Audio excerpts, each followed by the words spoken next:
সকাল থেকে ঝড় বৃষ্টি শুরু হলো, তার জন্য সারাটা দিন ভয়ে ভয়ে কাটাতে হলো। রাধে রাধে সবাইকে, কেমন আছো তোমরা সবাই? আশা করি ভীষণ ভালো আছো, আর আমরাও ভালো আছি। আর সকাল থেকে দেখতে পাচ্ছ প্রচণ্ড হাওয়া দিয়েছে আর ঝড় শুরু হয়ে গেছে। তো খুব একটা ঝড় হয়নি আমাদের এখানে, সকাল থেকে তো একটু কমই দেখতে পাচ্ছি, জানি না পরে বেশি হবে কি না। তো সকাল থেকে দেখছি একটু কমই আছে, তোমরা দেখতেই পেলে। একটু হাওয়া দিচ্ছে, আবার একটু থেমে যাচ্ছে, আবার হাওয়া দিচ্ছে। এখনও তো বৃষ্টি শুরু হয়নি, পরবর্তীতে বৃষ্টি হতেও পারে, বলা যায় না এখন বৃষ্টি হবে কি না। তো এখন সকালবেলা ঝাড় দিচ্ছি, ভেতরটা ঝাড় দিয়ে তারপর বাইরেটা ঝাড় দিচ্ছি। আর এত হাওয়া দিয়েছে না, ঝাড় দিতে পারছি না। ঝাড় দিচ্ছি তো উড়ে আবার ধুলোগুলো বা পাতাগুলো পিছনের দিকে চলে যাচ্ছে। তো ঘরগুলো ঝাড় দিয়ে বের করে তারপর বাইরেটা ঝাড় দিচ্ছি। আর কিছু পাতাগুলো পড়েছে, আর বাইরের দিকে সাইডে কিছু পাতা পড়েছে, ওগুলো পাতাগুলো না তুলতে হবে। তো আজকে কুমড়ো গাছে দুটো ফুল ফুটেছে, তো এইদিকে না পাতাগুলো একদম ভরে গেছে। ওই পাশে গাছ থেকে হচ্ছে পাতাগুলো হাওয়াতে প্রচুর হাওয়া দিয়েছে, তো সেই জন্য পাতাগুলো এসে পড়ছে। আর যদি বৃষ্টি হয় না, তখন একদম মাটিতে বসে যাবে, তখন তুলতে আরও অসুবিধা হবে। তো এখন কমই আছে, ভাবছি এখনও তো সেরকম ঝড় শুরু হয়নি, তো পাতাগুলো দেখি কতটা তুলতে পারি। আর মনে হয় না আমাদের এখানে সেরকম হবে, দেখে বোঝা যাচ্ছে। তো বৃষ্টিও মনে হয় না সেরকম হবে। তো অন্য অন্য জায়গায় তো খুবই ঝড় বৃষ্টি হচ্ছে, আর ভয়ে ছিলাম যে সারাটা দিন যে কেমন যাবে বা ঝড় বৃষ্টি হবে, কিন্তু আমাদের এখানে সেরকম হয়নি, শুধু ঝিরিঝিরি বৃষ্টি পড়েছে সারাটা দিন।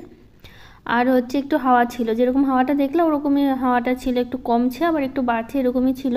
আর তোমাদের ওখানে কেমন ঝড় হলো অবশ্যই আমাকে কমেন্ট করে জানিও। তো এইদিকে পাতাগুলো তুলছে, আর ছোটো ছোটো না আর প্রচুর ঘাস হয়েছে, আর বৃষ্টির জল পেয়ে না আরও প্রচুর হচ্ছে আর কি। তো সেগুলো তুললাম, আর সামনে বাগান থেকে জাম কটা নিলাম। ওই যে ঝাড় দিচ্ছিলাম সকালবেলা, তখন ঝাড় দেওয়ার সময় দেখলাম যে পড়ে আছে, তো আমি আবার নিয়ে আসলাম। তো সকালে জলখাবারে খাচ্ছি কচুরি আর আলুর তরকারি। ওটা খেয়ে তারপরে হচ্ছে আমি আবার কিছুক্ষণ রেস্ট নিচ্ছিলাম আর কি। তো রেস্ট নিয়ে চলে আসলাম হচ্ছে এই রান্নাঘরে। তো রাতের বাসনগুলো ছিল, ওগুলো রেখে দিচ্ছি ভালো করে। আর আমি রাতেই সব বাসন মেজে রান্নাঘরটা পরিষ্কার করে রাখি, এঁঠো বাসন আমি রান্নাঘরে রেখে দিই না।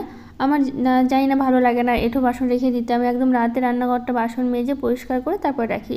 তো এই সকালের জলখাবারটা খাওয়ার পর না দেখো আরও কয়েকটা আম পেয়েছি খাওয়ার জন্য। সামনে তো অনেক বড় বাগান আছে আমের, অনেকটাই বড় বাগান, অনেকটা জায়গা নিয়ে, আর প্রচুর আমের গাছ। তো সবাই নিচ্ছিল, তো আমিও কয়েকটা আম নিয়ে আসলাম সকালবেলা। দেখো এক ঝুড়ি আম হয়ে গেছে। তো ওগুলো নিয়ে এসে সব কাজ সেরে সব রান্নার জন্য রেডি করে চলে এসেছি। রান্না কোটা শুরু হয়ে গেছে আমার। তো এখন করবো হচ্ছে আজকে মাছের ঝোল করব, শাক করব, আর হচ্ছে কুমড়ো ফুলগুলো দেখলে ওগুলো হচ্ছে বড়া করব, আর আলুর পাঁপড় ভাজবো।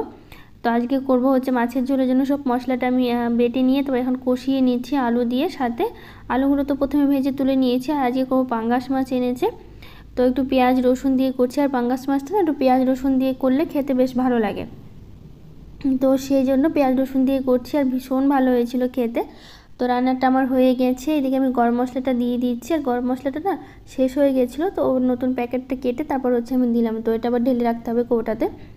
তো এইদিকে মাছের ঝোলটা হয়ে যাওয়ার পর আমি শাকটা বসিয়ে দিয়েছি, বসিয়ে দিয়ে তারপর যে কটা বাসন হলো এর মধ্যে সকালে জলখাবারের খাওয়া হলো ওই বাসন কটা ছিল, আর রান্না করতে করতে যে কটা বাসন জমেছে সেই বাসনগুলো মেজে নিচ্ছি। এরকম রান্না করতে করতে বাকি যেটুকু সময় পাই ওই টাইমে কিছুটা কাজ করে নিই, তাহলে কাজটা আরও এগিয়ে থাকে। তো এইদিকে শাকটা আমার দেখো, একটা কুমড়ো শাক ভাজা করছি। তো ছাদে কিছুটা ডাল মানে কুমড়ো গাছের কিছুটা বেরিয়েছে, তো ওখান থেকে তুলে নিয়ে এসে কুমড়ো শাকটা করছি আলু দিয়ে। টমেটো আর একটু হালকা সর্ষে বাটা দিয়েছি, একদম খুবই হালকা। আর দিয়েছি হচ্ছে একটু হচ্ছে আদা বাটা, ব্যাস এই দিয়ে করেছি। এইদিকে কুমড়ো ফুল দেখলাম ছাদে দুটো ফুটেছে, তো নিচ থেকে দুটো নিলাম, দেখলাই তোমরা। আর হচ্ছে ছাদ থেকে নিয়ে এসেছি। আর বাবানের পাপা হচ্ছে আলুর পাঁপড় খেতে পছন্দ করে না, আলুর পাঁপড় কি বলতে কোনো রকম ভাজা জিনিস খেতে পছন্দ করে না।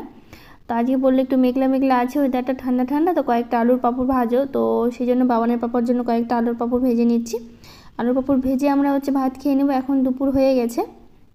আর এরকম গরম গরম ভাতের সাথে এরকম ভাজা জিনিস খেতে ভালো লাগে, আর ভাজা জিনিসটা একটু গরম গরম খেতে ভালো লাগে, ঠান্ডা হলে ভালো লাগে না খেতে।